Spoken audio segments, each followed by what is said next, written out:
of the Transportation Accessibility Advisory Committee. Thank you for the amplification. Let's go ahead and get started.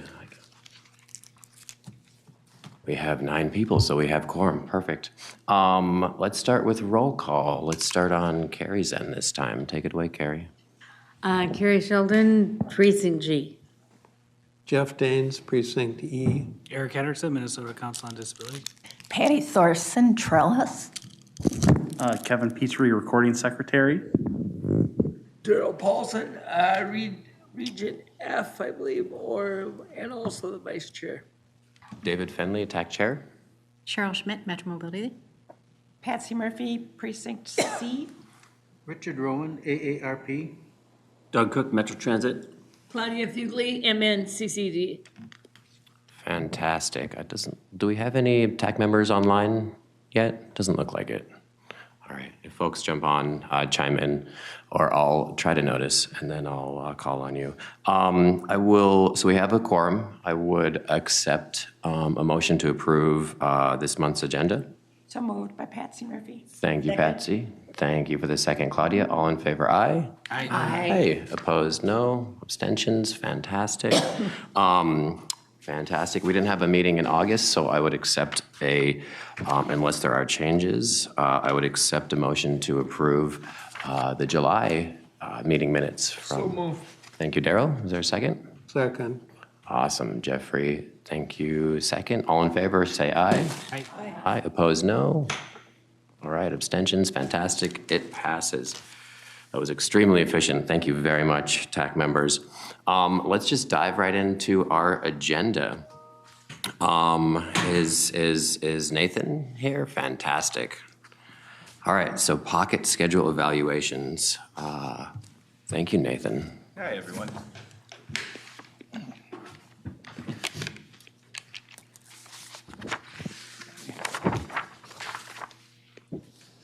All right, cool. Hi, everyone. So I'm Nathan Bakken. I work at Metro Transit. In the Transit Information Department. I am the data coordinator, which is a fancy title. Just I oversee customer-facing information from pocket schedules to schedule displays and real-time signs for the Metro Transit system. Thank you. Did that? Oh, there we go. Okay. All right. So you were handed out prior to the meeting a pocket schedule just so that you have a visual, but on the screen too, for those who are online, on the right-hand side of the screen, there is a photo of a few pocket schedules. But what we're doing is we're doing this pocket schedule evaluation, and this slide kind of goes over what it is. So we're gonna be evaluating the current usage of pocket schedules and make future recommendations for them. And some of the things we're looking at is, do we redesign them? Do we change the content that's in them? Where do we distribute them? Or even the possibility of discontinuing them.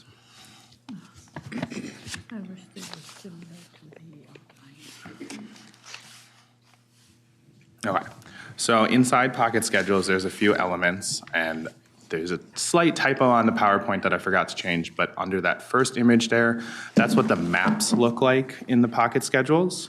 And then the next one there is the fare information, followed by the timetables, and then contact information. That's just a few of the elements that are inside pocket schedules. There's a few more things talking about the Metro Transit app, where to get a go-to card, etc. But these 4 are the main ones. Then, so over the last few years, because of COVID and such, there's been some limitations of pocket schedules. Printed information, it can get outdated between service changes. Metro Transit makes service changes 4 times a year.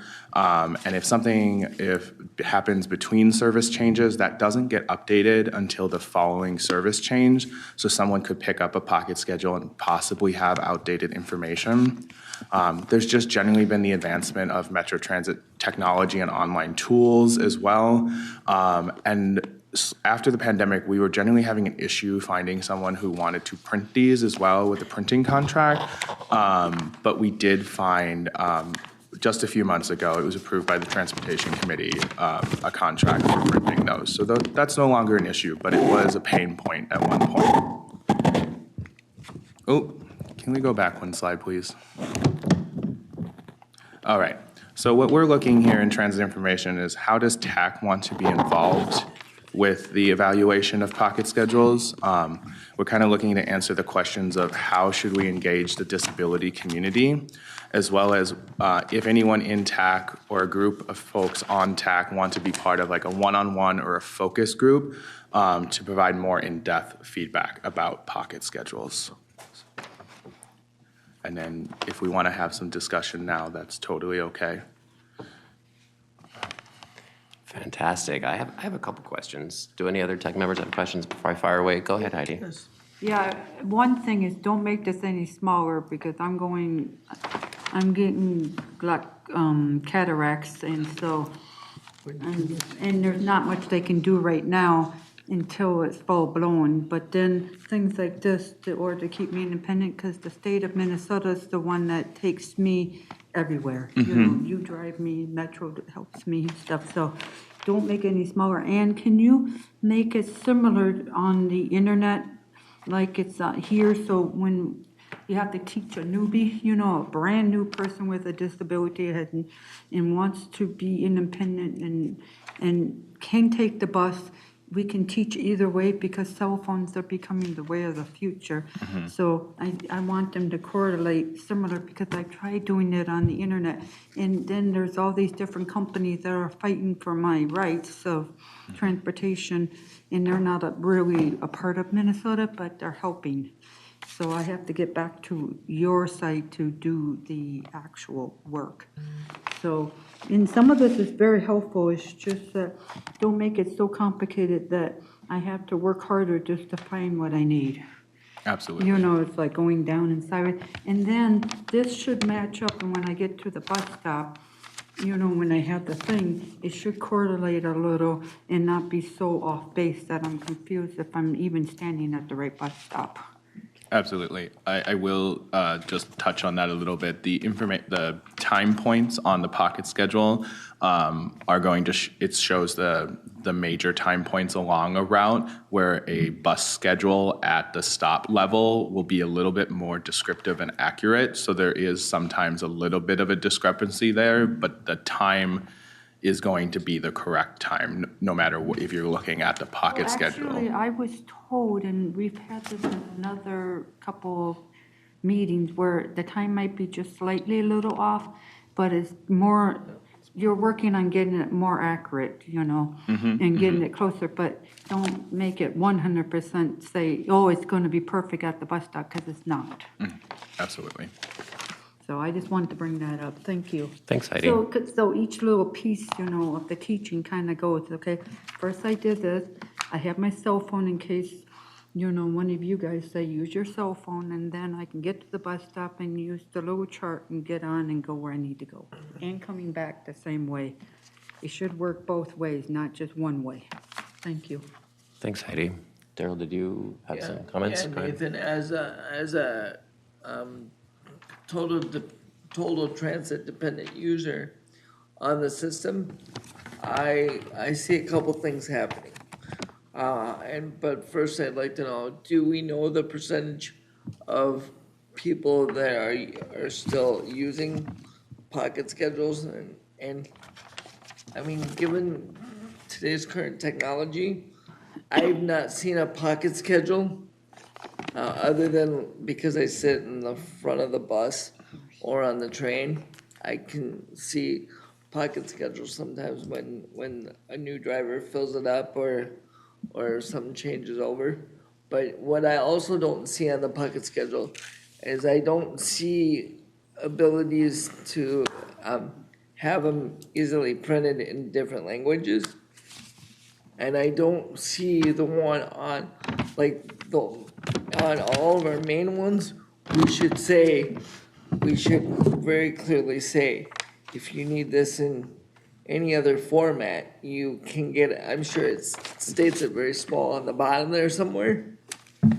Yeah, there is a small blurb near the bottom of a timetable, usually in the pocket schedule, that states that it is available in alternative formats, but that is a good point. It could be made larger. I think if we highlight some of those features, then we can start to see whether a pocket schedule really has a true benefit to the system anymore, or whether it's an outdated service delivery model, and maybe we should change that or put our money somewhere else. You did ask about percentage of people who use pocket schedules. I don't have an exact number because it's relatively hard to measure. But generally, we have done some outreach at libraries and just recently at the state fair. And the people I have surveyed have genuinely been very dependent on pocket schedules. They don't have access to a computer or a smartphone. So they prefer to have the pocket schedule on them so that they have the printed information with them. Thank you. I'm going to go to Ken Rodgers online, and then I'll come back to the room. Thank you. And can you all hear me okay? Yes. Sure. Okay, thank you. So I missed the very, very beginning of your presentation, so I'm sorry if this was addressed early on, but how would this, this is going to be a program or activity of the Met Council and Metro Transit provided to the public. How is that, how is the pocket schedule going to be made available to people that can't read print? Like those that are blind or visually impaired, or have some other disability like dyslexia or something. How is that information being made accessible to them?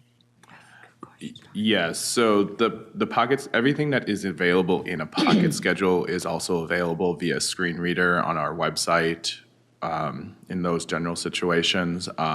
So it is the information that's printed is also available in digital formats to allow for disability access. Okay, and you mentioned maps. How is the map being presented in a non-visual format? That is probably something that does need work because currently the maps are just static images that they don't have any type of alt text or anything like that. So that's something we should probably look at with our project to see how we can improve that. Yeah, and I would definitely suggest that it's a requirement under the ADA that whatever you provide to the population needs to be accessible to everyone. So I would just urge you to really reconsider. And I want to piggyback off of what Darrell said earlier is, in today's technology, I understand that some people may not have access to the latest technology and could benefit from something like a pocket schedule. But with the frequency of the changes that happen on our transit system, and I read the Connect as it comes out, there's always updates to routes and times to different routes. So this is a regular feature of our system that it changes almost guaranteed every 3 months or when those changes happen. The cost of recreating those so that they're kept up to date for someone who relies on them in the public, how is that being addressed so that it's they know they have the most current, they know they have the correct one, and then what happens when it becomes out of date and they have to wait? Right. So the pocket schedules get updated with the every 3 month quarterly service changes. So they have an effective date near the top of them so people can check to make sure that they have the most effective one. Generally, in my experience, a lot of people will call the Transit Information Center to double check to make sure that they have the most current pocket schedule. When it comes to the cost of the pocket schedules, I don't have that information available with me right now, but I can get it and provide it to TAAC. But yeah. Okay, thank you. So I would imagine that there are requirements around what needs to be in these and the fact that they have to be there. Do the feds require paper copies? I actually do not know the answer to that at this moment. I have not heard of a federal requirement to require pocket schedules, but I've also not heard of an agency who has gotten rid of pocket schedules. I did some peer research with other agencies throughout the country, and while most of them have printed less since the pandemic has happened, none of them have completely gotten rid of them. Yeah. I mean, I like holding paper when I write as well. Patty, go ahead. This is kind of a follow-up on what Darrell was saying.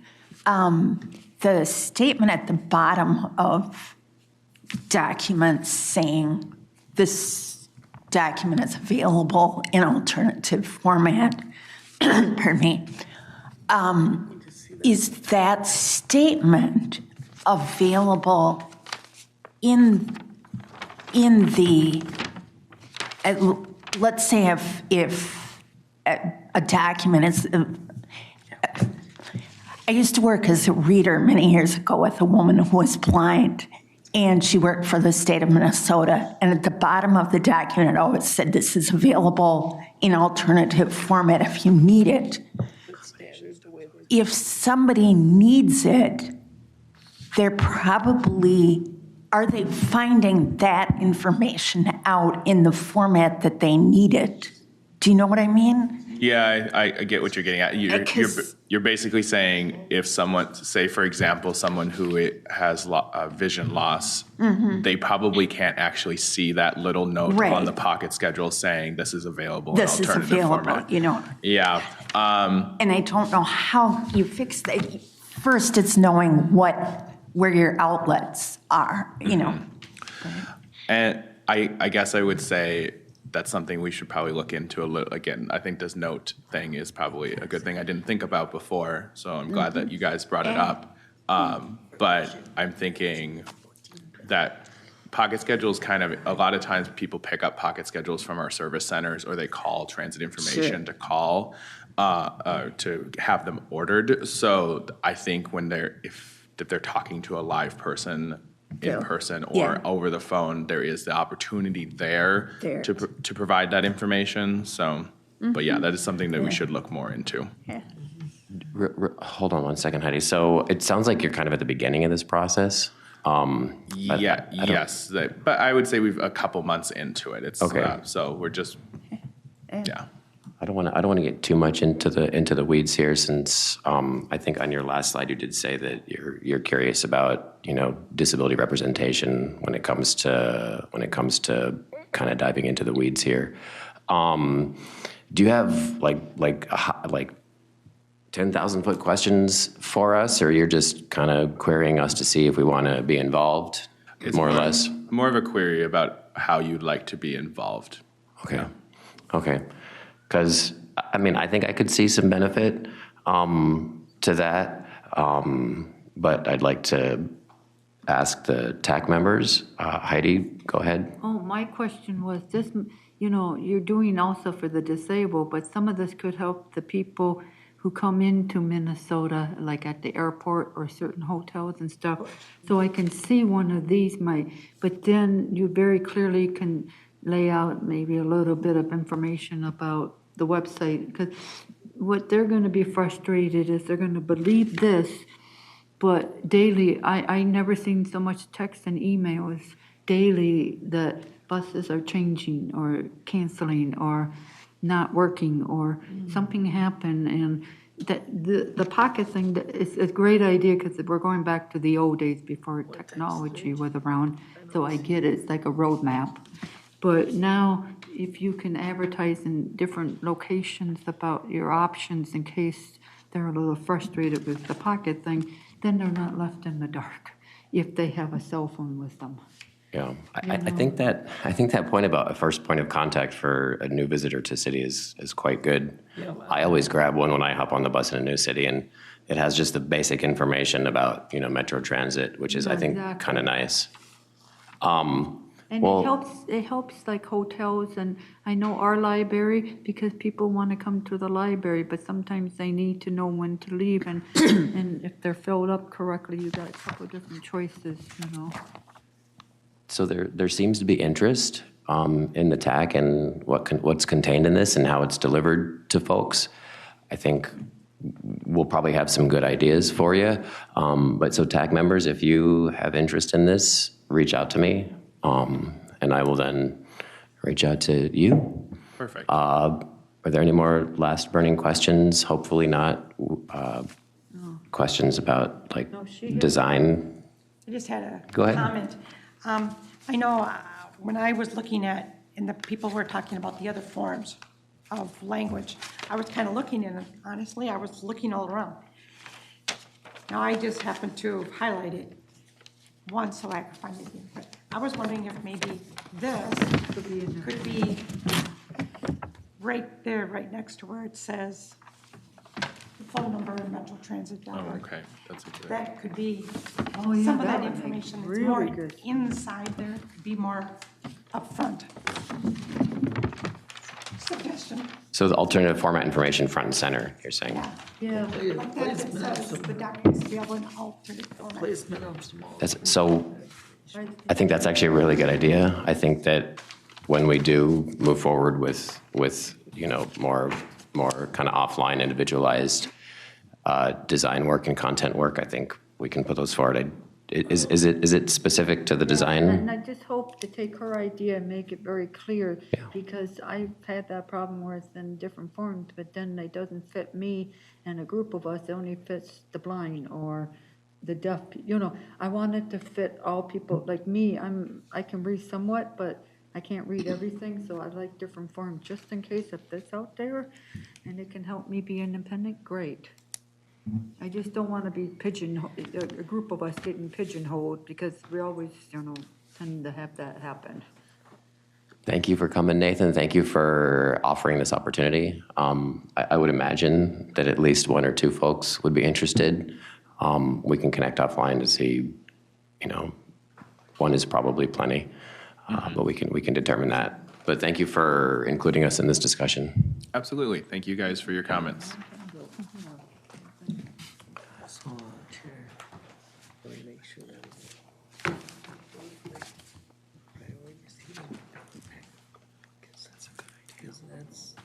Oh, yes. So next up, Network Now. Yay, I've been seeing these buses around the metro, and I'm excited.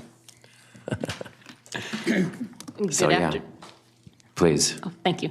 Good afternoon, Chair and members of the committee. My name is Cindy Harper, and I am the manager of Route Planning, Metro Transit Service Development Division.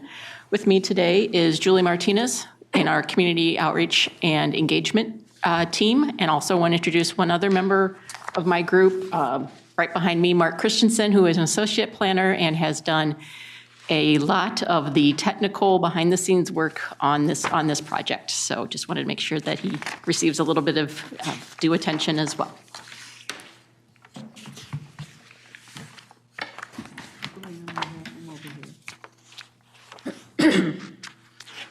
There we go. Okay. So I want to share a little information about this Network Now project, which has been going on already behind the scenes for going on 2 years. We are really at the eve of releasing our draft concept plan that will be released next week for public feedback. And it's a very, I'll get into a little more detail here about what all is involved, but it essentially is looking at every route within the system that Metro Transit or Met Council operates. So why are we doing this project? Really 4 main reasons. This has been a pivotal time in our history as an organization. Ridership dropped more than 50% between 2019 and 2020 with the pandemic. And that's not something that's unique to just Metro Transit here in the Twin Cities. That's really been a pattern, nationwide in the transit industry. We're now growing again. This was also tied to a 30% drop in the number of service hours on the fixed route side of the transportation world here that we operate. That included suspending more than 60 routes, primarily commuter express services. I'll get into a little bit more as to why that is in a minute. Also, we've seen a significant change in travel patterns. We've definitely seen the impacts of increased telecommuting at least some days of the week.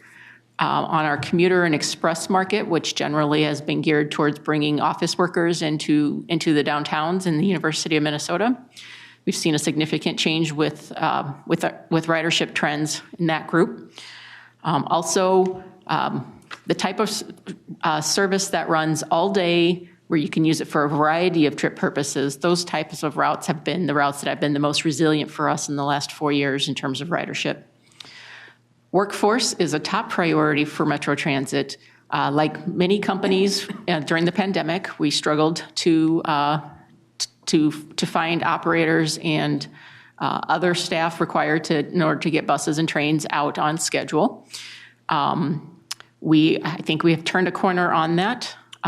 We have a new union contract in place where the pay is better. We're also doing some things behind the scenes in order to make the day-to-day job of an operator a little bit more pleasant, so that they not only want to start working for us, but want to come back day after day. And then finally, we as an organization are growing, and we're growing quite quickly. There's partway through the course of this Network Now project, there was a new regional sales tax that was implemented. Thank you to the Minnesota legislature for that.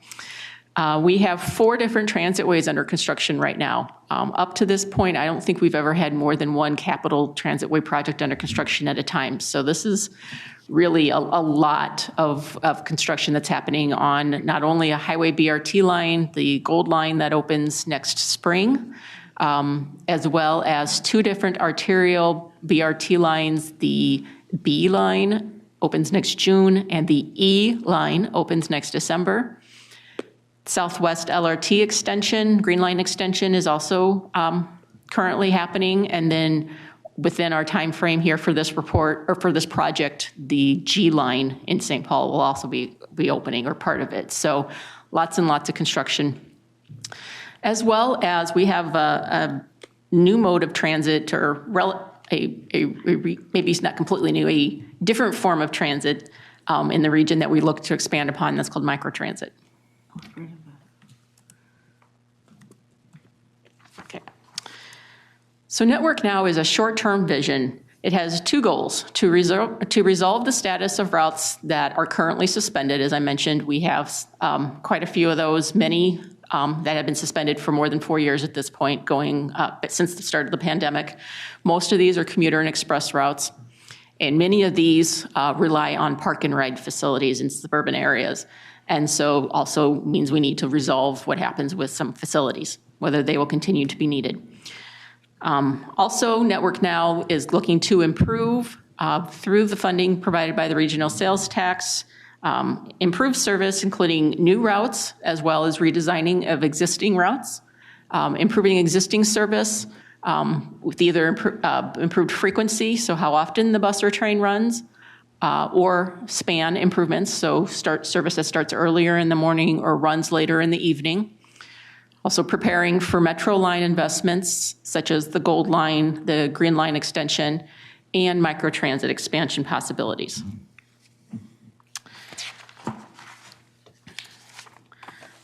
So Network Now, the draft concept plan is our vision. It is a plan through 2027, so relatively short term.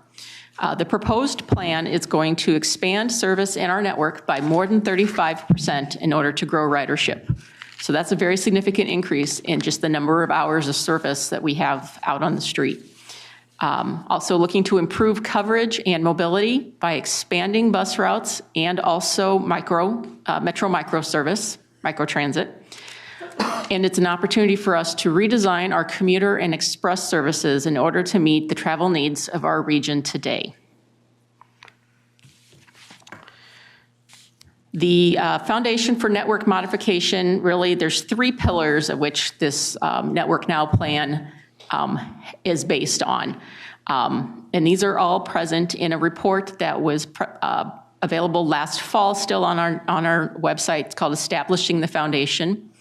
And really that report has 3 main chapters. One is performance, includes details about how the current network, as well as the network prior to the pandemic, was performing. Changes that we've seen both in terms of trends and other changes to the marketplace, travel patterns, demand needs, and then also opportunities that are there. Also looking at policy, namely the Met Council's Transportation Policy Plan. I will note that we've been working closely with MTS staff as they are currently updating for the 2050 Transportation Policy Plan to make sure that we're working side by side. And then finally, last but certainly not least, engagement. In 2023, we did a significant amount of engagement before we started drafting our plan to really capture values and thoughts of people in terms of what is most important for transit. You can't prioritize everything, and so what is the highest, what is most important? How should we, as we look at trade-offs, how do we make those decisions? And we had over 6,000 comments as a result of that. So the information that's in that establishing the foundation report, all of the different data, the trends, the public feedback that we received, has resulted in these 5 guiding principles that we used in order to draft our concept plan. And they are adapting service to changes in markets and travel patterns, preparing for new metro and high-frequency routes, maintaining the reliability of our scheduled service consistently over time. So this one really refers back to a period particularly in 2022 where we were unfortunately having to cancel scheduled trips on a regular basis because we didn't have enough workforce in order to get all of the trips out that were on the pocket schedule that we promised we were going to do. We don't like doing business that way. Our pocket schedule, is our promise to the customer, and so we decided we fortunately needed to scale back service in order to match our workforce at the time to make sure that we didn't have any last-minute cancellations or to do our best to avoid those. And so making sure that as we look to grow, that we are doing that in line with how our workforce grows. Building on success to grow ridership, adding service where people use transit the most, and then to balance that out, providing access to opportunities and services with a focus on advancing equity and reducing regional disparities. The timeline for the Network Now project, we actually started back in late 2022, which is about the same time that we were having to make significant reductions to the amount of service we were able to operate because of workforce shortage. So it was not a fun time for us, but that's what really led us to say, over the course of the next 5 years, we need to have a short-term plan to help us get to where we need to go, knowing that we have all these different projects, shovels in the ground already. So we started off publicly with this work back in the spring and summer of 2023. That was our input phase, and that's really what helped shape our guiding framework and our values. And then wrapped all of that into our establishing the foundation report and our planning principles, and that was during the fall and winter of 2023.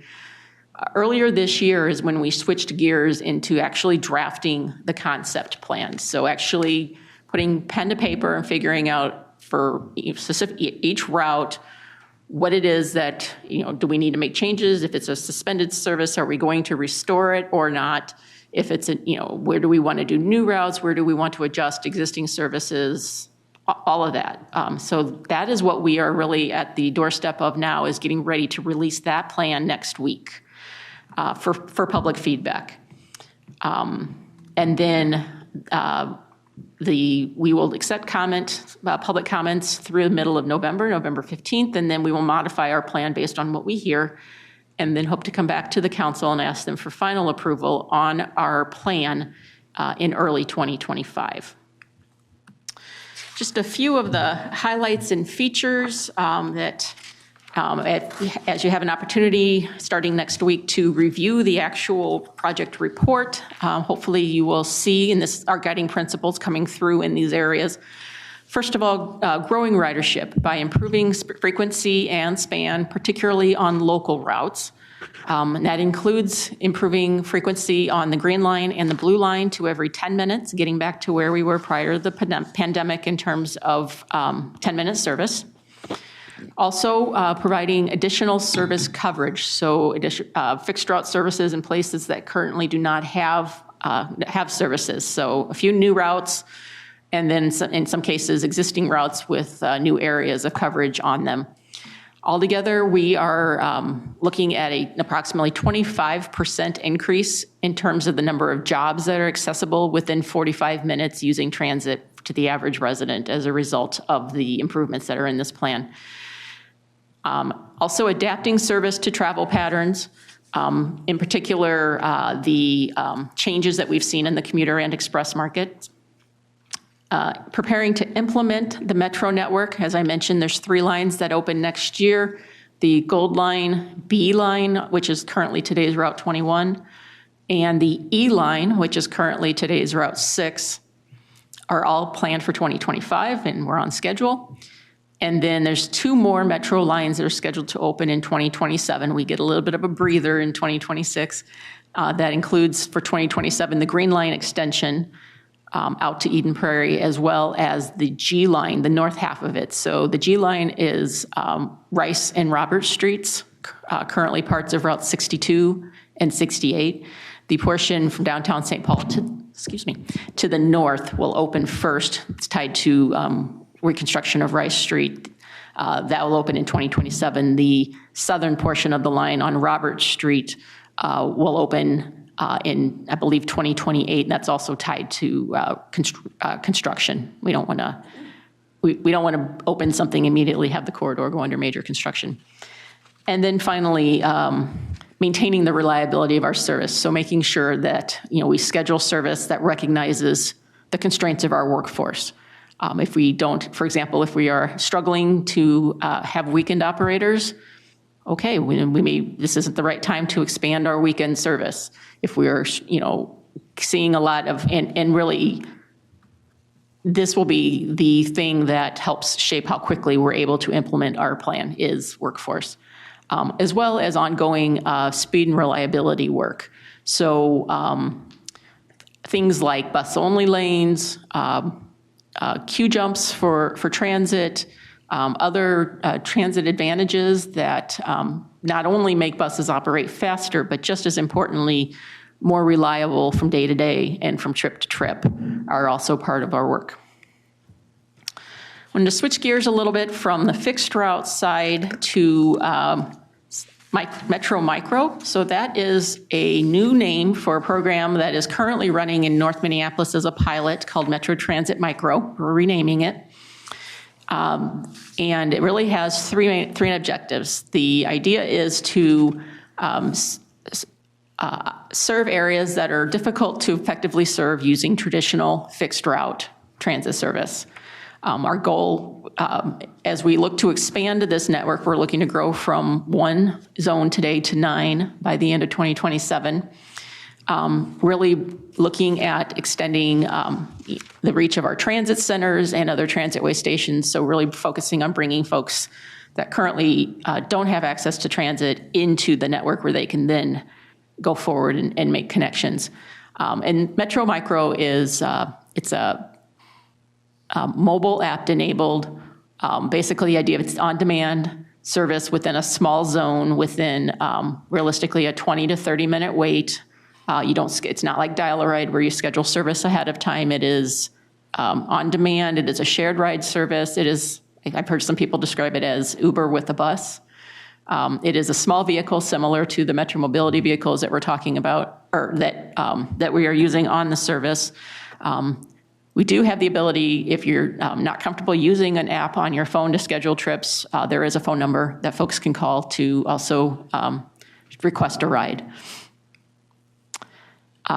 So network now includes significant expansion. Later this year, we are hoping to open 2 new zones, one in Woodbury, which would be an extension of the Gold Line that'll open next March. And then also one up in the Roseville area, focused on the Rosedale Transit Center and the A line.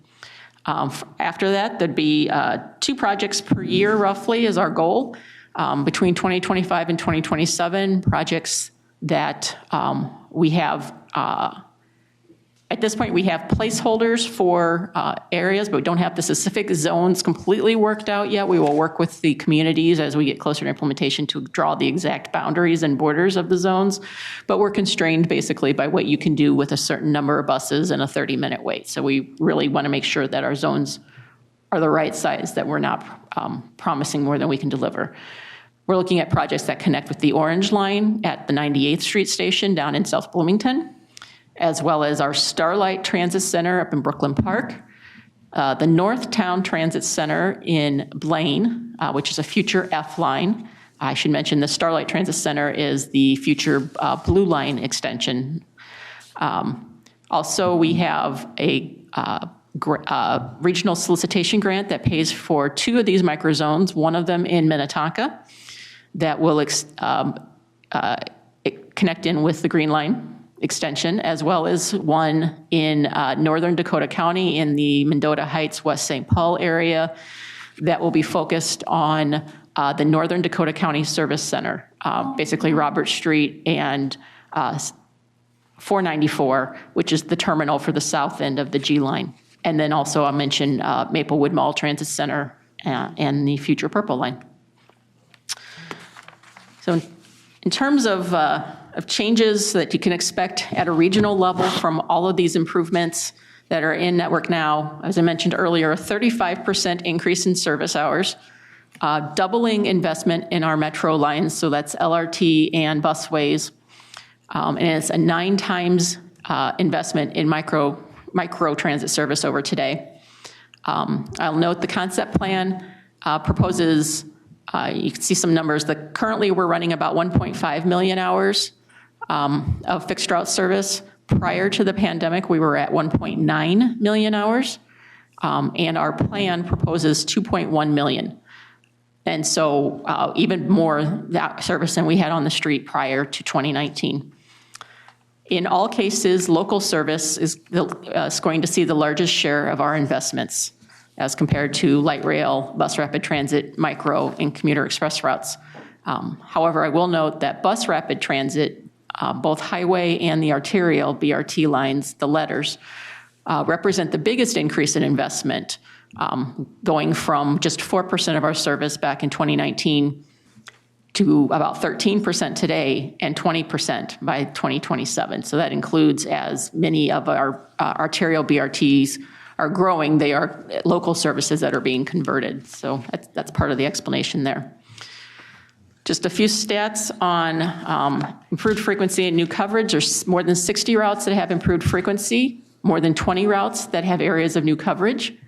There will be new high-frequency service on the Gold Line and the Green Line extension, the B Line, E Line, and G Line, as well as routes at 4, 14, 17, 22, new Route 58, 64, 68, 515, and the 724. I will note that for high-frequency service, we are talking about service that runs every 15 minutes or better in the heart of the day. One of the big changes that we've seen in travel patterns in the last 4 years is that there is not nearly the same AM rush hour that there used to be.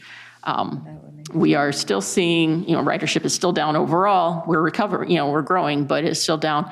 We're still seeing a PM peak, but there is not nearly as much of an AM, 6 a.m. to 9 a.m. rush hour as there used to be. We're actually seeing that those numbers are fairly similar to what we're seeing in the midday now. And so we're actually seeing more of a growth curve where it starts to kind of go up. Instead of being 2 peaks, it's really kind of a gentle climb throughout the day until you hit your PM rush hour and then the main peak there.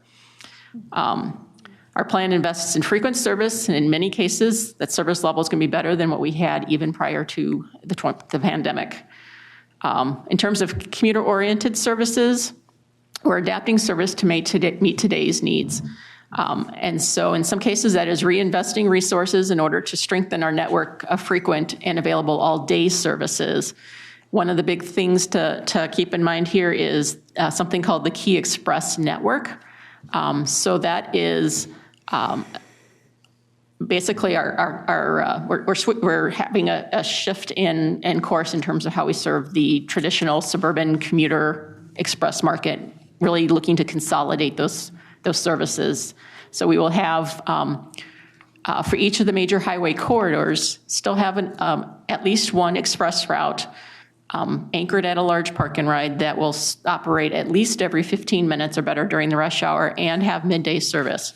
But we won't necessarily have as many other commuter express routes a lot of our routes, commuter express service prior to 2019 had just a couple of trips each direction on it, maybe relied on a small neighborhood park and ride, really looking to consolidate a lot of that together into something more effective and efficient to still serve that market, but recognize the changes that we've seen, both in terms of overall usage. We went from, I think, about 18,000 people a day using a park and ride back in 2019 to about 4,000 a day today. So we've just massive change in that market. Also, there are going to be approximately 53 route numbers that will be discontinued. All except for one of these is currently suspended. There is one route operating today, Route 501 in Bloomington, that we are proposing to eliminate service on, to discontinue service, but most of them have not operated in the last 4 years, and they are almost all commuter express services. This also, by closing some underutilized park and ride facilities and realigning service, this allows us to really better serve the region as a whole. In the next couple of slides, we're going to talk about our engagement process and next steps, and I'll turn that over to Julie. Thanks. Hi, everyone. As Cindy mentioned, I'm a community outreach coordinator working on Network Now. This slide kind of outlines our general engagement process. And as mentioned, all of this will start next week, so it's an exciting time. September 12th, the plan will be released, and you will find more information on the website, including the full report, the executive summary, PDFs with all of the individual routes. And then the way that engagement is being collected is through an online comment form. There is also a paper version that we will be using when doing outreach, but the primary avenue for sharing your feedback will be through that comment form. And then, of course, we'll accept them by email for folks that want to do it that way. And then we have a series of community events scheduled throughout October, including the public hearing, which will be on the 29th at Haywood. And then there's also additional virtual and in-person events throughout the metro. I also want to note there's additional outreach as far as pop-ups that will be done by some consultants that we're working with that are not advertised, but are going to happen in order to reach more non-traditional communities that may not show up to evening meeting at a library. So some specific cultural groups, as well as just geographically more distant communities. We'll also be doing intercepts and outreach tabling at transit centers.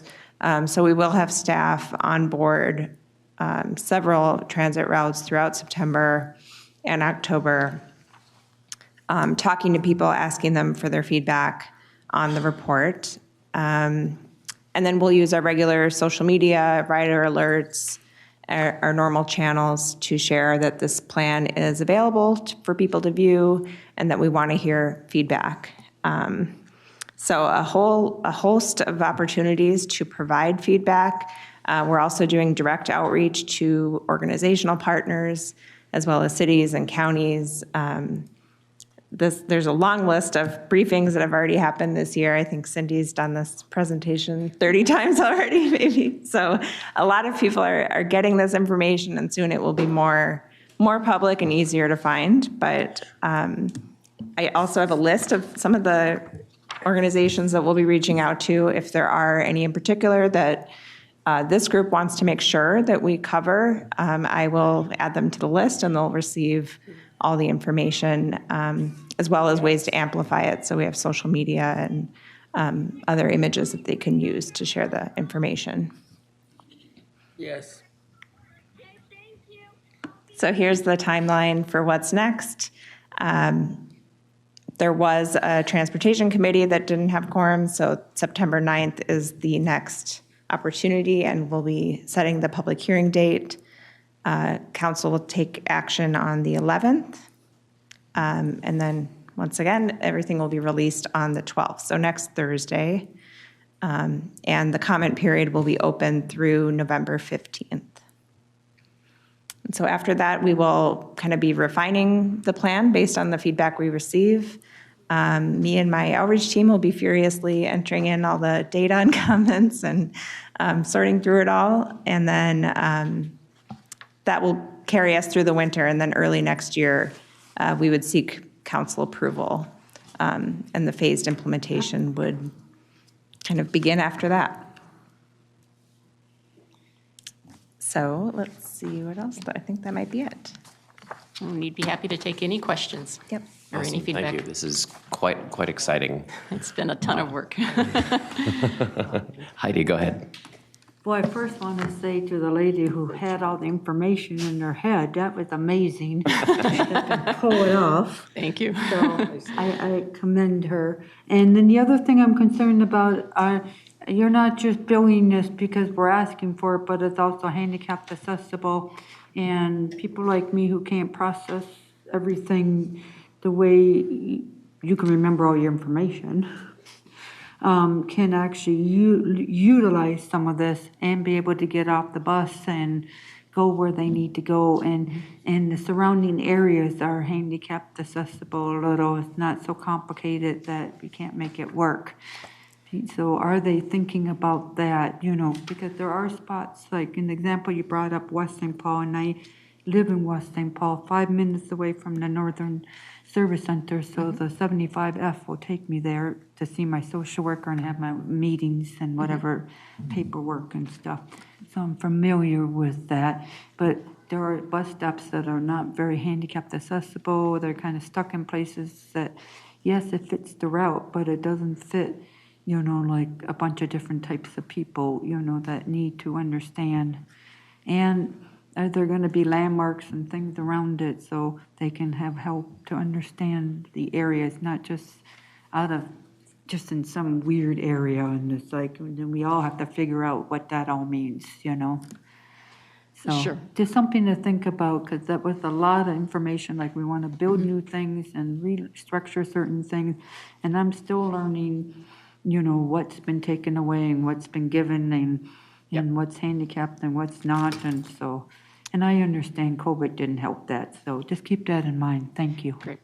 Thank you. And Chair, members of the committee, I will note that certainly facilities, whether they are big facilities like a park and ride or a transit center or smaller bus stop level facilities, are part of this. And as we, first we need to have our plan in place for what is it we're doing in terms of the service, and then going back and looking at which stops need to be upgraded is certainly part of the implementation process. But trying to do the first step here of just figuring out where the buses and trains are going to go, and then our facility staff can look from there.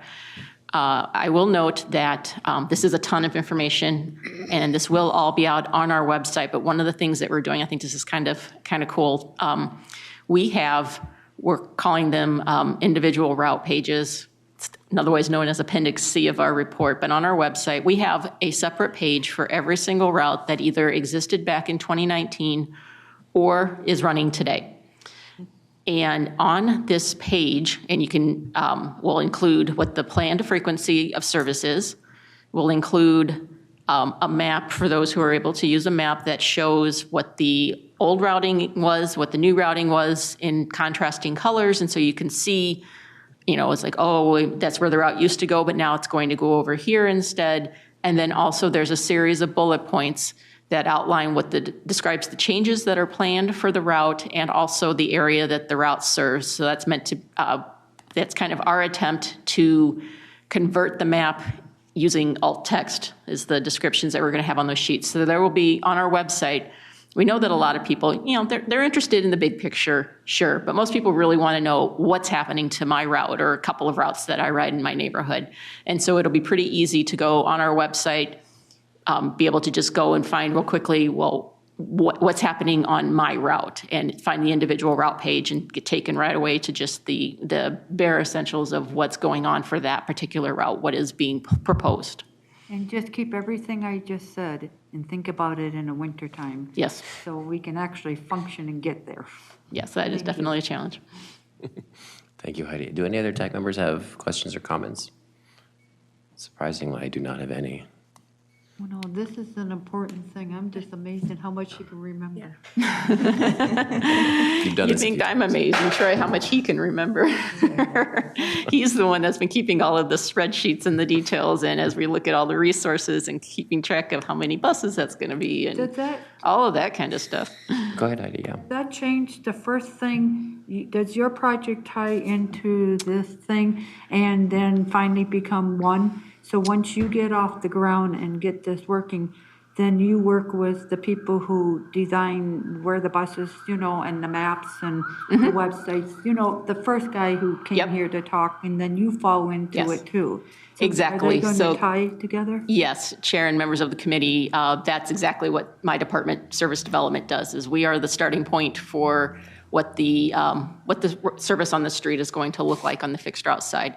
Once we then say, okay, here's where that bus is going to go, here's how often, here are the trip times, so on and so forth, here's what's changing, then we work with Nathan's group, Transit Information, among other departments, to then go through and implement that. So looking at, well, what changes do we need to make on the paper pocket schedule? What changes are need to be made in terms of signage at bus stops and transit centers? Are there new stops that need to be put up? Things like that. So we're the start of that, but there's a lot of people who are downstream from us in terms of from an idea in my head to it actually being implemented on the street. Okay. Amazing, good. Yes, go ahead. Ken. Patsy. Did you see Ken has a question? Oh, I did not see Ken Popped up. Sampson. Ken raised his hand. Thank you. Ken, take it away. Oh, wow. I'm glad there's more people than just me paying attention. Did not see that. Seen the pop. There we go. Sorry, I couldn't find my unmute button.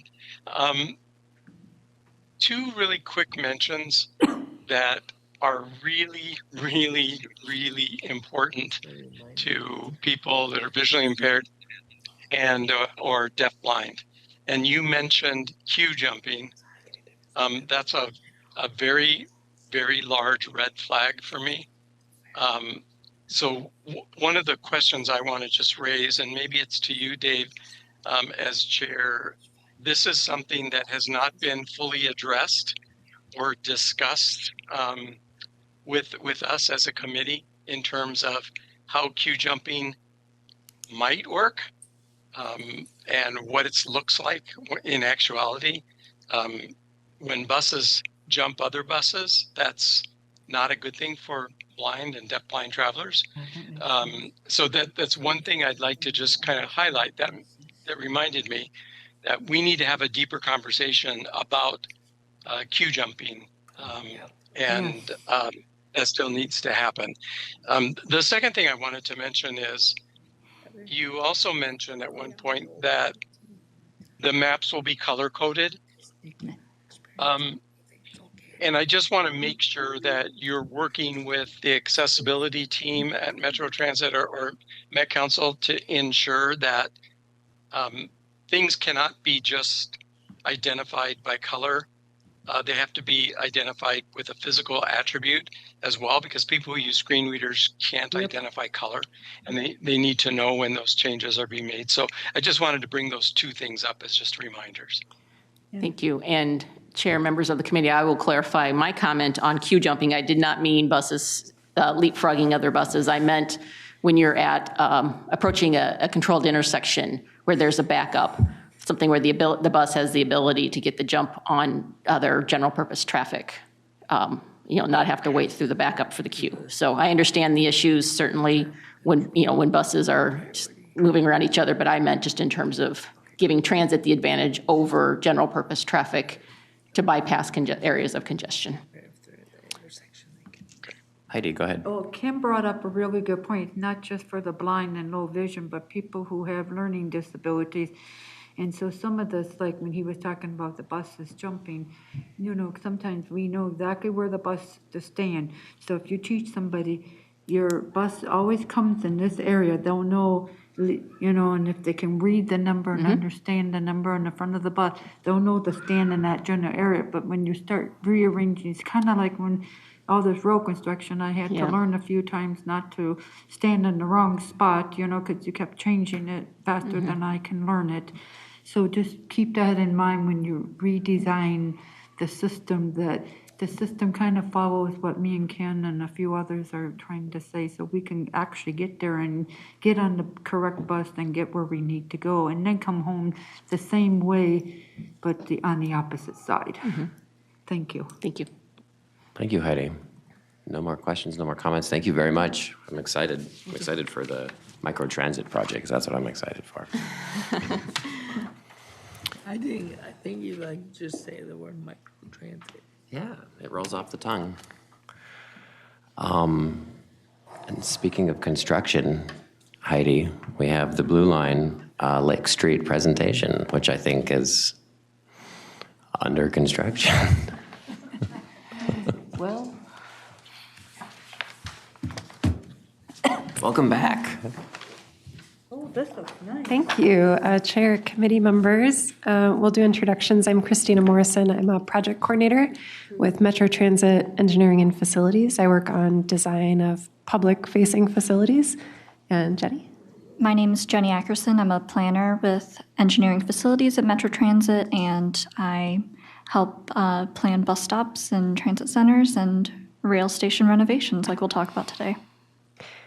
And so today we're going to talk about the Blue Line Lake Street Midtown Station. We've had a couple updates to this group, and now that we're really in the design and engineering phase, we wanted to provide an update and give you a kind of a sneak peek of some of the design work that's going to be rolling out to the public this fall.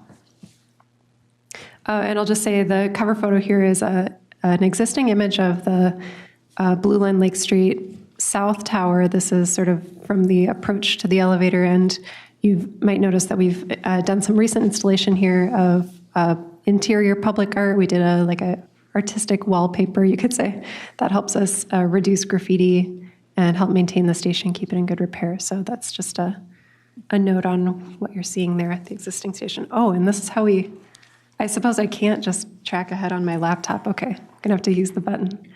Good one, we'll see if that works. Maybe, there we go. Okay, so just kind of a little bit of a recap from our past visits to this group. So the station is approaching 20 years in service. The Blue Line opened in 2004. Our redesign scope includes both elevator lobbies. So there's a tower on the north side of Lake Street as well as on the south side of Lake Street. Those towers each have stairs, an escalator, and an elevator. We're also, within our scope is all of the platform level amenities. So the canopy, the sort of I'll call it the former windscreen on the outside of the tracks, and all of the, what we'll call sort of shelter facilities down the center of the platform. And we really have 3 goals as it relates to this project. These were developed in our planning and concept design phase. The first is to provide more reliable and resilient accessibility. We know that with the 2-story station, accessibility continues to be a challenge at this station, and especially as the infrastructure here ages, we have increased outages with our escalators and elevators. Our second is to reduce our overall maintenance needs, sort of daily maintenance needs, and improve our operations here for our Metro Transit staff that are out here keeping the station clean and in good repair every day. And then our third goal is around customer experience. So that includes things like wayfinding, signage, lighting, safety and security, kind of a large bucket of just sort of how people experience the station and how comfortable they feel. And the photo here is approaching the platform, that center platform from the staircase and escalator. Today we have an enclosed vestibule at both the bottom and the top of the stairs. And then we have a lot of kind of shelters down the center of the platform. So thinking about how this center platform may change in the future as we look at implementing these different goals through design. Oh, yep, still gotta advance the buttons here. Sorry. So this is just an overview of our project timeline. We started planning on this project in 2022. This is our 4th TAAC update, so we've been here a couple times during the planning phase. once during concept design, and then now we're here sort of as we are really in the engineering phase. So planning began in 2022. We've been doing a lot of internal work at Metro Transit to gather what our staff needs at this station as far as what are some of the challenges and opportunities we have. You may recall that we've looked through some different concepts for a new pedestrian ramp on the south side of Lake Street to connect to the station to provide kind of that outage-proof ability for people to access and egress the station platform. And as we move into the design phase, which is expected to run in 2024, but through spring of 2025, we're really starting to seek more public input. That'll be, we have a public survey out now that we'll provide a link to, but we also are going to have a public open house in September, hopefully soon to be announced. And then coming back to this group, as well as a lot of our internal staff, to sort of show them some of the design concepts and get feedback. And then our proposed construction phase on this project would be in kind of the 2026 to 2027 timeframe. So it's still a couple of years out. But as you know, these projects take a little bit of time to get through design and bidding and construction. Yeah. All right, and then today's discussion, Jenny's going to talk a little bit about our design progress. We are going to show you some new concepts for the canopy and the platform layout. We're also going to talk about new elevator placement. Elevators have been a real trouble spot, I think, at this station, and so we're thinking about not just a new elevator, a one-for-one replacement, but actually moving them closer to the street. We're also going to look at our concept of the new kind of staircases and integrating that with the park on the south side of Lake Street that was built in the last couple of years, and then further development of that pedestrian ramp concept. And this photo just shows the, again, a view of the center platform looking down to the north end. You can see the kind of the clutter, the visual clutter of those shelters, creating kind of a narrow space between the shelters and the edge of the platform, as well as overhead, there's kind of a half canopy that it doesn't completely guard from snow and rain, and that's something that we're going to be looking to improve on, provide a little bit more pedestrian comfort. So I'll turn it over to Jenny, talk a little bit about design. So one of the first big design elements we'll share today is about what the platform experience is going to be like. So this image is a rendering of what the future station platform would look like. So if you recall the image that Christina just showed and narrated, this is kind of the proposed future condition. So we are proposing to remove the shelters to improve sightlines and improve movement. So people queuing or waiting don't feel like they are kind of stuck moving between the narrow space between the shelter or the center shelter platforms and the edge of the platform here. But what you'll really see is that the wind screen is now on the outside of the tracks and provides more buffered protection from wind and weather and provides some shade. And then also the canopy up top is more full and covered with some skylights to let some, natural light in as well. But what this would do is to better make people comfortable on the platform itself when they're waiting for, these nice 12-minute headways that we have now today, and alleviate the need to have a bunch of unique shelters cluttering up the middle of the platform. This also is productive to making the platform easier to maintain. So now we don't need to do major snow or ice removal on the platform. It would be generally better protected. And also it just is addressing the personal safety concerns that you could see more free and clearly across the platform as well, rather than seeing that there's too many kind of vertical obstructions between you and whomever else might be around or where your destination is going to be.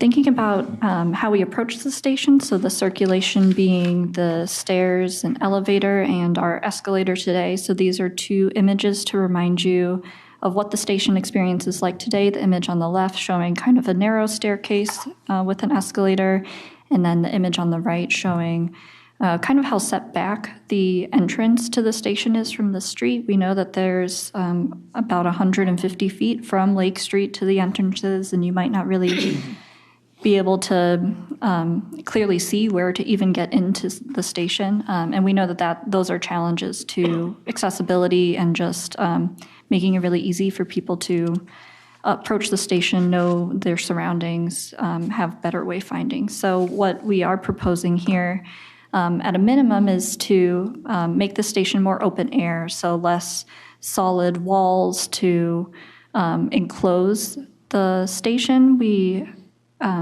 Our best case study is West Bank. This is an open air station that has kind of this mesh metal covering on the outside with some artistic patterns and birds as well. But what it does is it encloses the outside of the staircases kind of enough to protect that wind buffering, so addresses our maintenance concerns, but also frees up sight lines and allows people to kind of move more freely and clearly to and from their destination at the station. So these two images highlight that open air station concept. One is in the daytime showing West Bank Station, and another showing kind of that nighttime illumination. And speaking more directly onto what the experience is going to be like on both the north and south side of Lake Street, I'll talk about south of Lake Street first. So in order to improve the accessibility, wayfinding, directness of getting to the station, we have proposed to move the elevator closer to the street. So this entrance would be moved forward, I guess I don't know the exact measurements, but steps away from the bus stop, if you will, or, but the elevator would be much closer and more prominent facing Lake Street, which is beneficial for sightlines, and then also just the total length of path that you might have to travel. The stairs themselves will also be facing Lake Street. They are going to be much closer from the entrance, but they'll have better sightlines as well. We are proposing to remove the escalators in order to widen the staircases here, knowing that while escalators do provide some mobility assistance to certain types of people, ultimately they are difficult for us to maintain, and we'd rather prioritize having, excellent and priority elevator placement, the pedestrian ramp that Christina will talk about after I wrap up this topic, but we just know that if we can provide kind of a wider staircase, that could be advantageous to the people that are using the staircase. And this image here is the rendering if you were at the eastbound BRT station and looking to approach the south side of Lake Street. Continuing south of Lake Street, this is a second rendering of that same image with a slightly adjusted viewpoint. Maybe you're in the adjacent plaza or park area. But one of the added things that we are proposing here is a new transit service center. So right now, Metro Transit has 2 service centers, each in downtown Minneapolis and downtown St. Paul. They provide assistance to purchase go-to cards or different fare products. You can pick up schedules. You can have a conversation with someone if you need a little bit of general assistance, I would say. And then also you can get route-specific information. So it's kind of that in-person Metro Transit assistance, if that is something that you're looking for. But this would be our first transit service center that would be outside of downtowns. And we think this is a great location fit because it's on the Blue Line, the future B Line as well. So it's a major transfer point and just a major hub for our riders as well. And this is proposed to have 2 full-time staff that would be here, hours and days to be determined, but this would be kind of adding to the activation of the station as well, adding one more transit presence in addition to kind of the varied presence we have today through security and our facilities cleaners, rail staff that might come through as well. North of Lake Street, it is a little bit more simple in its footprint, I'll say. We are proposing to, again, move the stair entrance and the elevator entrance much closer to Lake Street, so really reducing that distance and helping people for wayfinding and visibility. We also know that the roadway project here that's under construction today that might be a little chaotic if you're visiting the station. It is adding a wider sidewalk and new bikeway, so we want to make sure that we can accommodate and integrate with that design. So the footprint on the north side is proposed to be a little bit lighter, but it is closer and should be easier to access. And there still will be, fare equipment, transit information, bike or scooter parking available in this image, as well as a little bit of staff storage space. So this is a rendering of the north side of the station. It looks rather minimal in this depiction, but the idea is that you will have your stair and elevator entrance quite close to the north side of Lake Street. And I think I'm going to hand it back to Christina to talk about the pedestrian ramp. Sure, thanks. So when this station was originally built in 2004, opened in 2004, this south side was a park and ride. All of this area was a parking lot. In the 20 years since then, Hennepin County has led redevelopment of this site.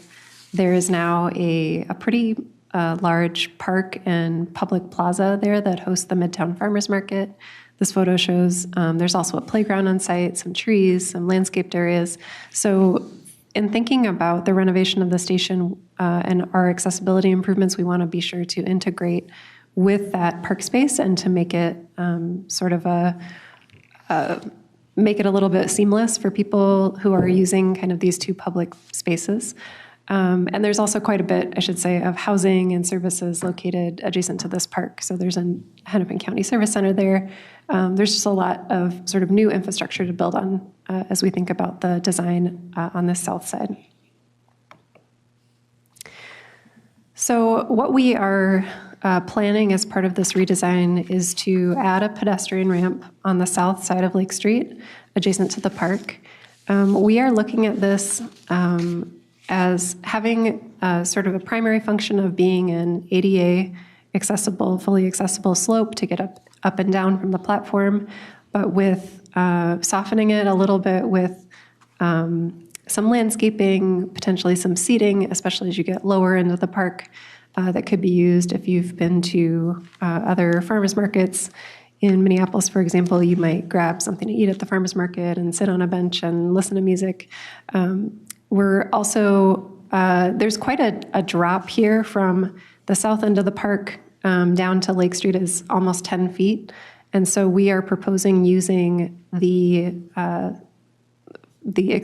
current accessible slope that runs along the west side of the park as sort of the first 9 to 10 feet of rise in this ramp.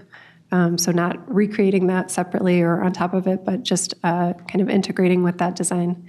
And all of this, of course, requires really close coordination with the Minneapolis Park and Recreation Board. We've been working with them for a couple of years, and we're starting to really talk through the design and real estate pieces of this in detail. But they've been very encouraging at the staff level to think about how to sort of improve the overall design of the park and the access to and from the light rail. In this image here, we can see the sort of proposed new canopy and windscreen on the station platform.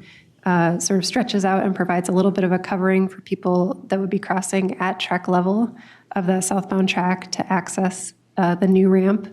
And then the ramp would sort of wind its way down through landscaping and seating into the Market Square Park.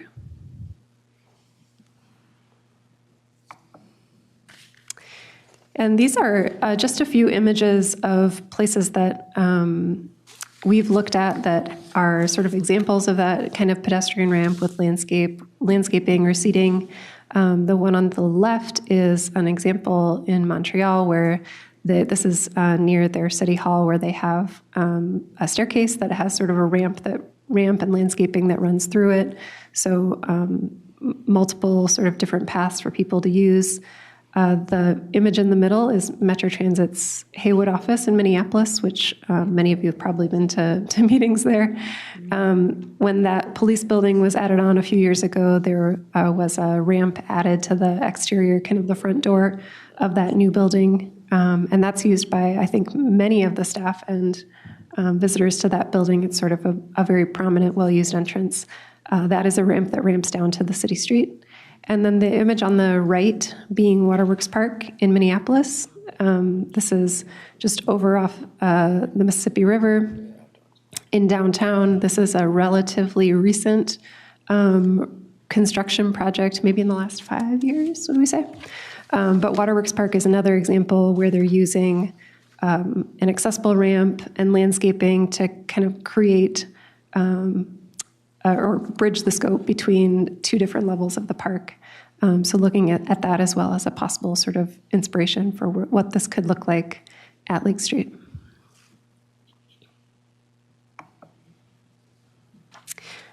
So the ramp decision, you may recall the last time we were here, we were looking at a couple different options for how to make this, sort of weave this ramp into the project. We have received a lot of internal feedback. We've done safety analysis. We've looked at input from a lot of different stakeholders related to the park board and Hennepin County and other property owners in this area. The project management team, which is made up of internal Metro Transit staff and engineering and facilities, really wanted to focus on this ramp that we're now seeing kind of brought forward today.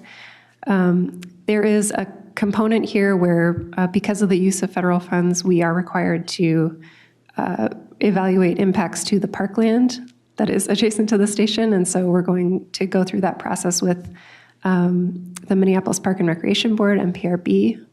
And that is, they will have to concur with our design recommendation. And then we would move it into final station design. So just wanted to be transparent about sort of the different steps that this has gone through. The ramp is really a big new component of the station, so we wanted to sort of highlight some of the process around it. And then just to kind of wrap up, we do have a station design survey. Perhaps some of you have seen this out on social media or elsewhere. That is live. I believe this is our last week for that work. It's been out a couple of months here. We are, as I mentioned, we are going to shortly announce a public open house date for probably late September. So that'll be an opportunity to do some in-person engagement in the neighborhood. And then our work will continue through the winter with expected completion of the design in May of next year. And happy to take any questions. Thank you very much. And yay to including access in design rather than slapping it on afterwards. Patsy and then Heidi. I guess because I'm not really familiar with that area. I mean, I go past it on the LRT, but never really looked very closely at it. When you were reading there on page 14, you're talking about the project management team, something about continuing to design the landform, eliminate center ramp option. Can somebody fill me in what you are referring to on that? Yes. So some of this is a little bit of a throwback to the last visit we had where we showed two different ramp options to this group. So we had what we were calling the landform ramp, which is being brought forward, versus a center ramp, which would come up through the center of the bridges. And we are proceeding with that landform ramp. There were some sort of technical drawbacks and safety drawbacks to having the center ramp come up between the bridges. It was more out of sight, wayfinding-wise. It was also needed to be more narrow to sort of follow the constraints of the two bridges. So that, yeah, I apologize. That was a little bit left behind from the last update. But that, referring to those two kinds of ramps, we have moved forward with this design that is to the west of the bridge and integrated with the park. When you say, okay, I'm still kind of lost. The the center ramp between the bridges, isn't there only one that's going right over Lake Street? A big smile. Each track technically is its own bridge at that point, so it would have been kind of circling around in between and rising up because the platform is in the center between two bridges. Gotcha. Yep. And now I understand what you're saying. Mm-hmm. Thank you. Heidi, and then Claudia. Go ahead, Heidi. Oh, my first thing is, are you making this handicapped accessible? So if a wheelchair or a certain mobility device can get up there and actually, if I need to buy a ticket or pay for it, I want to be able to use it from all angles and not be restricted. Or just to go up and do it and you don't feel like you're in a tight space, you know? And then the other thing is, has the state of Minnesota, because I've noticed West St. Paul did this with their park, and it's not a bad park, I love it. St. Paul did this right downtown where one of the buses stopped, and it's where the St. Paul hotel is, and the library, and I think it's the Ordway, right in the middle, and then Minneapolis is starting to doing it. Cement, if you know anything about it environmentally, it cannot be breaking down very well, and a lot of buildings are still around from the 60s, 70s, 50s, because they can't be really teared down. It's bad for the environment and stuff. We've taken beautiful land and just threw a lot of cement at it and say, here, this will solve our problem, and no one's looking at other resources to help the environment. And it doesn't help with the weather when weather changes and stuff because it collects. So I think the state of Minnesota needs to start looking at other ways to build and not just throw a lot of cement because we're losing a lot of beautiful environment because of it. I was really shocked when they did the park in St. Paul, you know, with all cement with a beautiful waterfall, which is not a bad thing, but it's just, it used to be very natural and beautiful and, you know, and then, so please keep that in mind. And then I'm worried about the stairs because for people like me, it might take longer or it might not be safe because they have to figure out each step, you know. So, and I don't know how much that elevator is going to be working so I can actually get where I need to go.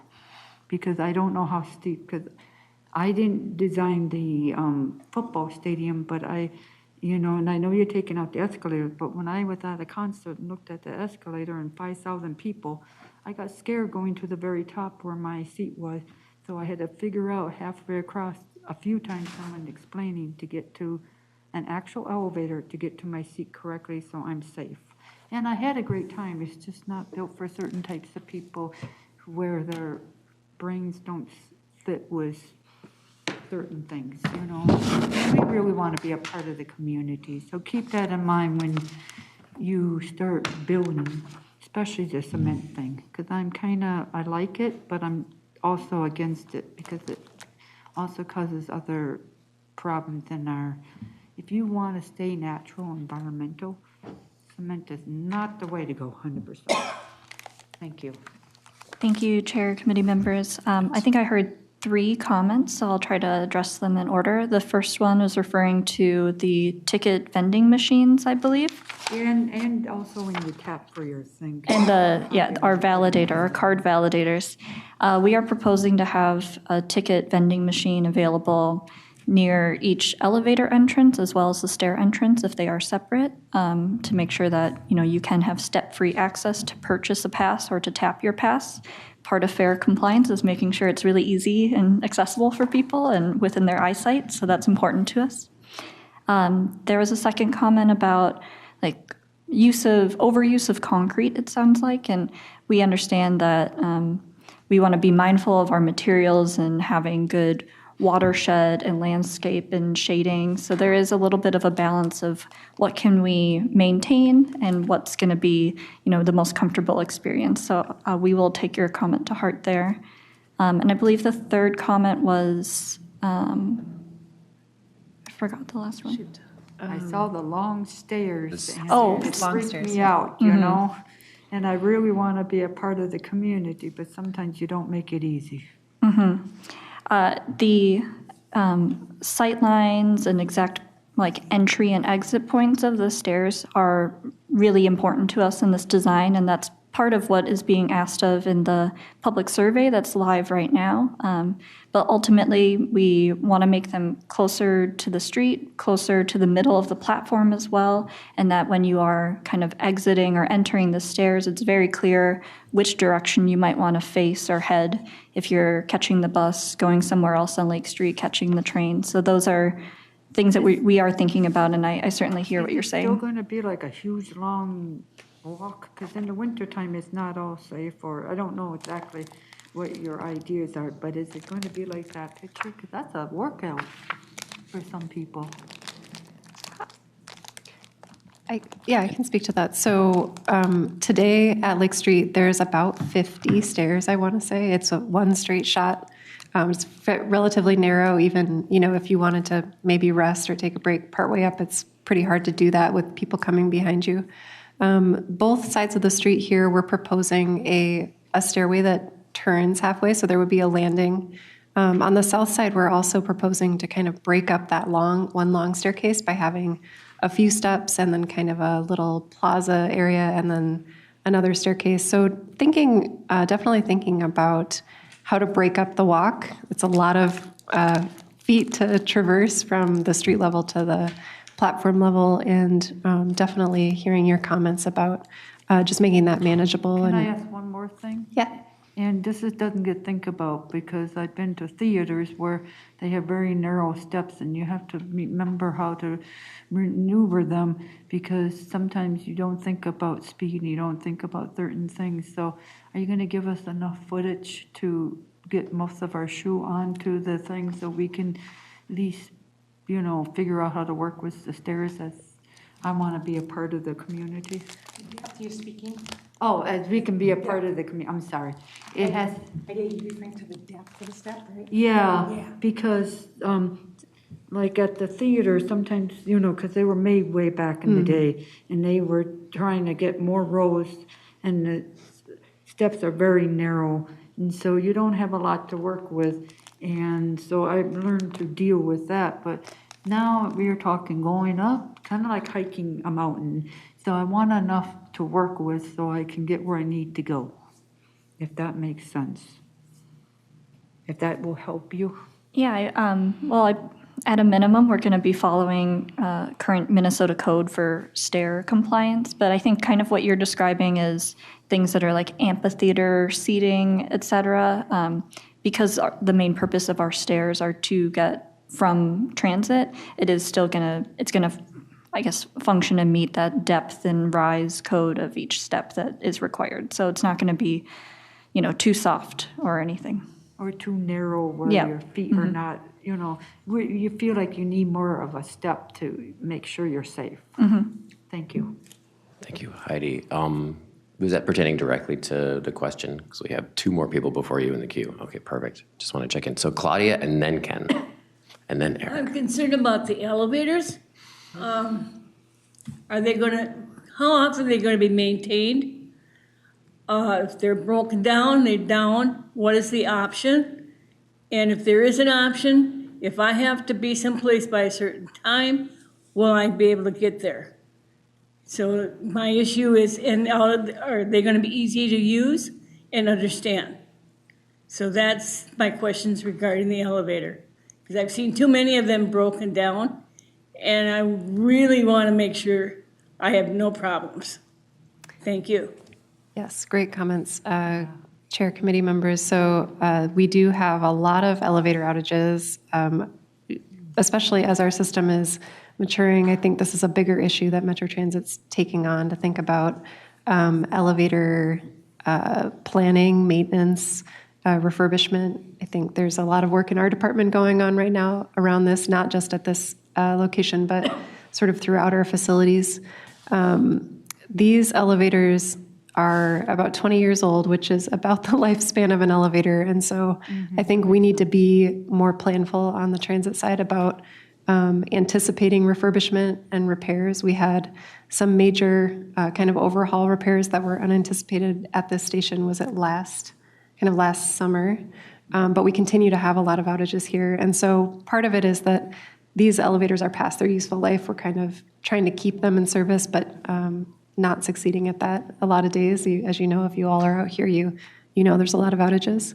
I think your point is well taken about if the elevators aren't out, how quickly will they be maintained? What are riders supposed to do in the meantime? Sort of what's the plan? And those are things that are starting to be discussed in more depth at Metro Transit, but certainly something we can take back as input from this group. And maybe I can add to that more specifically. We heard from this committee last time we were here and before that, just replacing the elevators is not enough because one can be down, a second one can be down. So the addition of the pedestrian ramp is intended to be outage free. And we also heard from this committee that just because we have a pedestrian ramp doesn't mean we can slack on our timeline for repairing elevators. So we understand that we need to have, a good schedule and intention on elevator maintenance, repair, and communication for alternate paths. But the intention is that we will always have an accessible pedestrian ramp at this station. Thank you very much. Ken, take it away, Ken. Yeah, thank you. And I want to first off start by saying I really appreciate the fact that the consideration of a ADA pedestrian ramp is being put in place. The one thing I didn't hear, and it's a quick question that you can answer. Does the accessible pedestrian ramp have a canopy to protect it from weather? Chair, committee members, the full canopy is not proposed to be covered. We are proposing to kind of extend the platform canopy over the track crossing, in part to give people a little bit of relief, particularly if there's a train coming, they don't feel the need, and it's raining or something, they don't feel the need to scurry across the track, but they have a place to sort of stand there. We're having a lot of conversations right now about this is a southwest facing ramp. It gets a lot of sun. We're looking at what are the options around snow removal, potential for snow melt, drainage, other kinds of sort of drainage and slope considerations as it relates to water. We want to not create a situation where the ramp is snow and ice covered in the winter. And so we're just kind of getting into that design a little bit, but at this time we have not proposed a canopy over the sort of the total ramp. Did you have a follow-up, Ken? I think. Go ahead. Yeah, I do. I think that would definitely be a consideration that many in our community would recommend, and that would also add enticement for people to use the pedestrian ramp when they might not otherwise because of inclement weather. The other thing I just heard you say, and I want to just double check and make sure that I didn't misunderstand. Using the pedestrian ramp, is that going to require a user to cross tracks? That's correct. So similar to most of our light rail stations, users are crossing the tracks at the four corners. At Lake Street today, there is no track crossing because everyone's coming up through the platform. But the pedestrian ramp, because it's on the west side of the LRT tracks, would require, as you reach the top of the platform, there would be a track level crossing, and then there would be a short incline to kind of get from the end of that track crossing up to the platform, very similar again to what people are doing at other stations. So that is a new consideration. That was one of the reasons why we had previously looked at, could we get a ramp up between the center of the two LRT bridges and eliminate that track crossing? But the trade-offs were such that it created sort of other safety and accessibility issues to try to fit a ramp in between the bridges, if that makes sense. It makes sense, but there's also, in my mind, a greater safety issue when a pedestrian has to cross an active track. And, for those that can see, that's probably less of a concern. But for those of us that cannot see, and especially deafblind users who have difficulty hearing and seeing, being required to cross active tracks poses a huge safety risk. And again, I raise this as a flag. I hope that you have further conversations about how to mitigate this kind of danger. I've been really vocal from the very beginning of light rail that pedestrians should not have to cross active tracks without some sort of safety mechanism in place. Sight view is not alone enough. So I just raise that as a concern that I hope you have further discussion about that. It's a concern for me. Thank you, Ken. Go ahead. Yeah, I'll just add, I appreciate those comments. Those are things that we've heard both internally from people who use the station, as well as from our rail operations staff. They also are always looking to reduce track crossings. I will add that the ramp is really meant to be a supplementary form of access in addition to the elevators and the stairs. So if there was a user that really wanted to avoid that track crossing, they would also be able to use the elevator or the stairs, and those being moved a little bit closer to the street hopefully would be an attractive option. And again, making sure that elevator maintenance is kind of at the top of the list. But the idea being that we're giving people options, that we're giving users different options to access it. There would still be, between the stairs and the elevator, ways for people to access the platform without crossing the track at all, if that's helpful. Thank you. And I think that's a really good point, Ken. I think there might be space in future discussions to figure out a safe and accessible way, because I know there are a few track crossings out there now that it's just a blinking light that lets you know a train's coming in. Yeah, someone who's blind is not going to see that, obviously. So I think there might be space to work on accessible, safe crossing. We're running low on time, Heidi. I have two people ahead of you in the queue, so we might not get to you. I'm going to go to Eric and then Darrell. Thank you, Mr. Chair. Just like Ken and probably everyone here, appreciate you guys incorporating the ramp. It's really huge.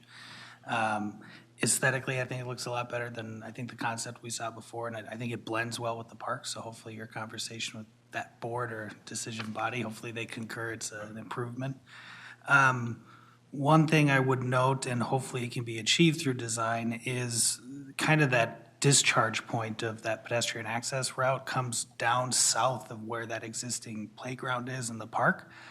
What that then does is, in order to get back to the station, or if you're coming from the south station buying a ticket and I need to use that ramp, I'm having to go through a park, and it's very convoluted access route, definitely accessible. And I understand you're playing with grades and other things that are constraints, but potentially expanding a little bit of the construction limits south further and pulling the ramp down further can get you some of that grade, playing around with your maximums and things like that. Because ideally, if you're needing to use this ramp, the elevators are down, or for whatever reason, you'd want the discharge point to be as accessible to why you're there, which might be getting your tickets, getting to that next bus stop, and continuing your trip on the transit system. So my only recommendation is, when you're looking at massaging the design a little more, is trying to figure out a way to get that pedestrian access route discharge point, if we can call it that, or exit point, more in line with the facilities use itself. And again, I just think if there's a farmer's market going on too, and having to go through that, I buy my ticket, I have to go through a market and then a playground to get to my train. Kind of goes to the Claudia point about time, how much longer would that take, that kind of stuff. Again, though, really appreciate just the look into this, and then the aesthetics and getting it to kind of all meld together. I think it's a really good concept. Thank you. Good comments. Yeah, he is. Darrell. Yes, and then not to belabor Ken's point a lot about the pedestrian ramp. You said the pedestrian walkway is a secondary way. Given the fact that if the elevator is down or the stairs are down for some reason, that would be a secondary way. How many feet is that ramp that walkway.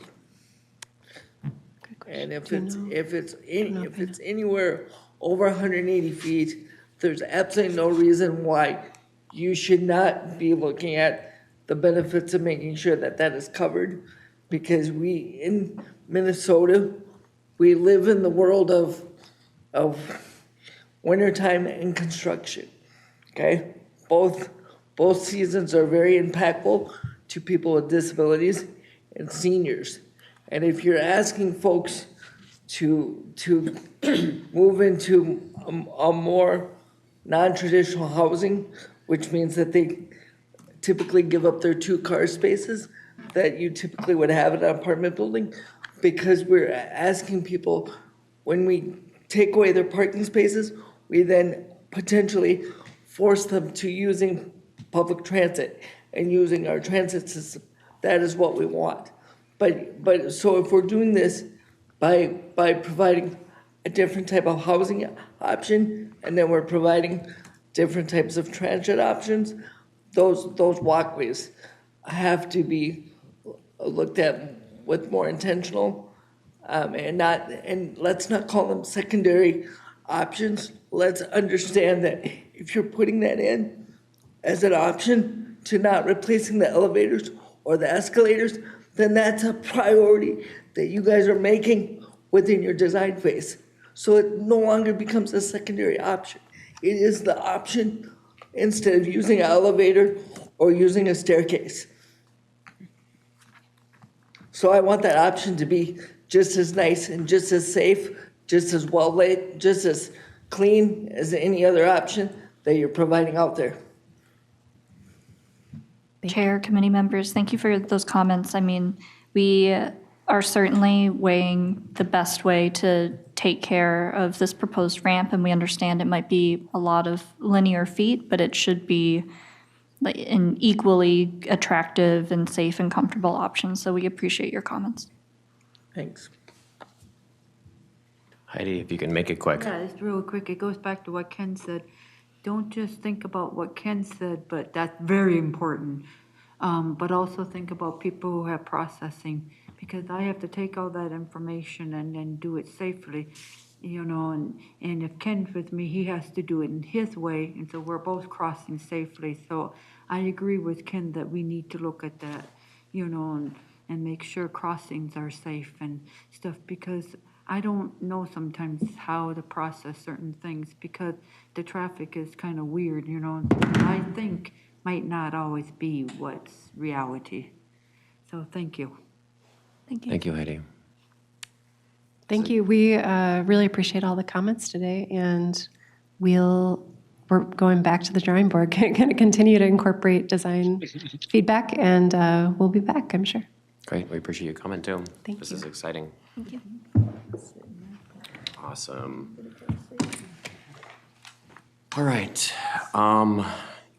Ken, do you have Blue Line updates for us today? Yeah, we have not had a meeting in several months due to the Central Corridor Management team still in their environmental impact feedback process. So I expect that we will be meeting within the next month. So I should have something for you next month. Thank you, Ken. Chris, I don't see Chris online. Oh, I forgot to tell you, by the way, Yes. mark him down as excused, by the way. I forgot to let you guys know that earlier. And then Darrell. I had spoke to him a lot yesterday. So. Thank you. Darrell, gold and purple. The gold line, as we just heard earlier from one of our presenters, is expected to open in March of 2025. So I hope that I'll be able to be one of the participants that will ride during the test phase of that, which means that what that means is we have to have so many hours on those cars before we can open them to the public. So we have to have a number of it's like 6,000 hours. So it's a lot of hours just to make sure that the general public feels safe and feels okay with it. I hope to be one of those people, and I asked for TAAC to be one of the groups that would be one of the first testing groups that would do that. That would So, be awesome. and then the purple line, as you might know, as some of you might hear, there's a lot of ifs and a lot of questions as to whether or not it's going to go down White Bear Avenue versus going down the Bruce Vento Trail, which is where it was designed to go, which is what the county had purchased it for nearly 30 years ago. It was designed for a light rail transit. However, we have a small group of folks in our East Metro area that are very active and very boisterous, so they do not want to get rid of the canopy, the tree canopy. What I've been convincing them over the last 2 years of is that tree canopy is not native to the area, so eventually those trees are going to die anyway, and in order to improve the access to the trail, the regional trail, and get the maintenance done, you would have to clear cut the trail and clear cut the trees to improve the ADA improvements to the regional trail. However, what they've convinced everybody to do is shift it to White Bear Avenue, which means we can take a four lane road on White Bear Avenue, change it into a three lane road, which potentially slows down the traffic, right? We don't have as much traffic going there for commercial purposes, right? So therefore, it's an ideal corridor for a BRT to exist. But publicly, I won't tell you which way I land on this because I'm the TAAC representative to the Purple Line, so it's whatever we collectively agree to together. But it's closer to my house if it goes down White Bear Avenue. So, I mean, it's nicer if it goes down White Bear Avenue. But personally, I think it should have stayed on Bruce Vento Trail, but we'll figure that out. But in October or in the first part of November, we'll make the decisions to the public as to what the federal approved line looks like. But right now, as it stands, the feds still are looking at this going down the Bruce Vento Regional Trail. So that's, if you hear the public, some public say, oh, it's already going down White Bear Avenue, it's a done deal. Yeah, we want it to go down there, but until the feds give us permission, we got to play the game and we got to figure out what the public wants. So thanks for indulging me in that long conversation, which I never usually give you any good updates to the Purple Line or the Gold Line. So, and I see Ken is very intently listening to me. So thank you, Ken. Thank you, Darrell. Are there any members of the public who would like to make a comment at this time? No. I don't see any. Are there any committee members who'd like to make a comment? Heidi, go ahead. I don't know if we can ever bring this up at the any of the meetings, but Monday when I was at the state fair from 6 to 9 o'clock, the gate number 9 needs to, because when they brought it to the committee, it sounded, yes, like a mess, but not as big as what I saw. And it can never happen again the way it did. They sent people like me and a few others, and then they decided to send us back, some of them back to gate number 9, because it closed at 7, the gates, and you could stay until 9, but they weren't making it handicapped accessible very well for a while. And there was a huge line from gate 10 going all the way back to the street inside the park. And they were letting all sorts of vehicles besides taxis and a couple of big buses that I was told by the state fair that, you know, they have a name for each of those that were okay to be there. Yep. But there were things happening that should have never happened. Thank you. And I know, Heidi, hold on. That did change. So I didn't know that what you might have seen might look a little differently this year, but and I did not use that entrance that much because I used a different parking ride. But I did know that you were gonna see some changes like No, that. it was And so bigger than I just do wanna change. It follow was up a with you mess. after It this. was a mess. I do wanna follow up with you after this to see what that might have been, because And then the I other do know thing is- Renee wants to talk to us about it. Okay. Right, so one person talks at a Sorry. time. And again, I play, Really I play quickly. usually lax here, hold on, I usually play lax here, one but more hold thing I on. wanted Please to wait, say. please wait, Heidi. Okay. So I usually play lax here, but please wait for recognition from the chair. I'm okay with us to have informal conversations. Are there any members who'd like to make a comment right now in member comment? We're not gonna have a discussion about the state fair. We're having member comment now about the Transportation Accessibility Advisory Committee. Go ahead, Eric. I think this is the right venue, but we, thank you, Chair. We had a email that came in, I think it was last month, of a member from the public who wanted to address TAAC from a concern or a complaint or something that had happened. I just hope that we had reached out to that member of the public to let them know that we're meeting this month or the next month if they ever do want to reach out. And I don't know what kind of follow-up we could have, but as a committee, that's, an avenue for the public to come and bring that stuff before us as well. So I just hope that they got that information to attend the meeting. That was really my only general comment, and I think that's what member comment's for, so.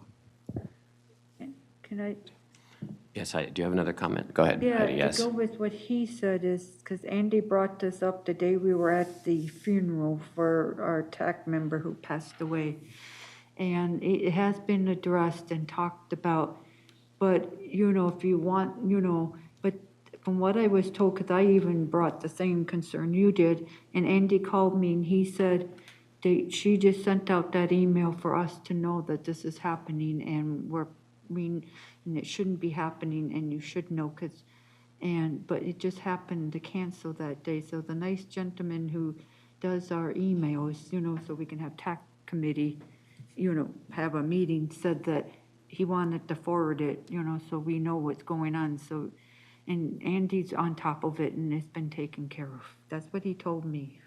Thank you, Heidi, and thank you, Eric. Are there any other members? We're 1 minute over, but I will entertain one more comment. Awesome, thank you. We are adjourned. Thank you all very much.